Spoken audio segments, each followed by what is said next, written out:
The alarm rang in at 5 a.m. on a cold winter morning. A 68-year-old Vietnam vet with a severe heart condition had set off his medical alert device. But instead of an ambulance, police arrived at Kenneth Chamberlain's apartment. Neighbors saw guns drawn, a riot shield. They stated that if he didn't come open the door, they was going to knock it down.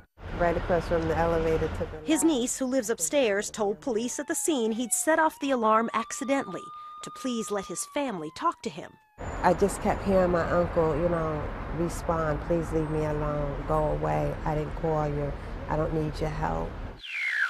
Chamberlain and the police were being recorded by the alert device. You hear one of the officers then use an expletive, and that's when he said he didn't give an F, used the N-word. The N-word? Yes.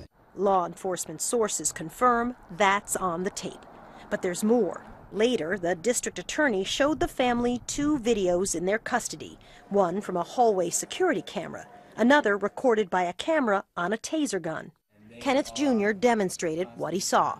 What is your dad saying? What's he doing? He's standing there, he's looking at them, and you hear the officers saying, hit it again, hit it again, hit it again. And then at one point you hear the officers say, shut it off.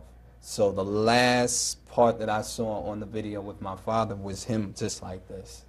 Police say Chamberlain threatened them with knives. The officers first used an electronic taser, which was discharged, hit the victim, and had no effect.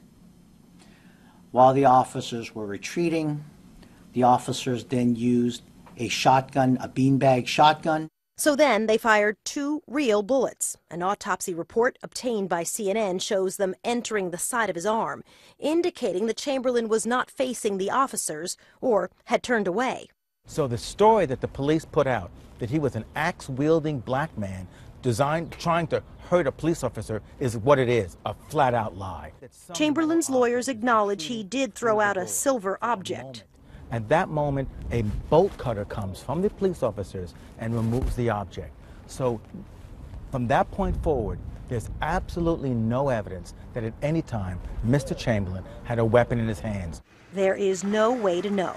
The taser video suddenly cuts off before the shots are fired. So you must have thought it is ironic, in sort of a terrible way, that someone summoned to your father's door to help save his life if he had been having some kind of heart emergency. Yes. Ended up shooting him. Yes. And they took his life. Unnecessarily. They didn't have to. The shooter, police officer Anthony Corelli, is a decorated officer. His lawyer said, "We trust that the grand jury will rightfully determine that Officer Corelli's actions, while perhaps not understandable or acceptable to family members, attorneys, and other emissaries of the Chamberlain family, were justified under our laws."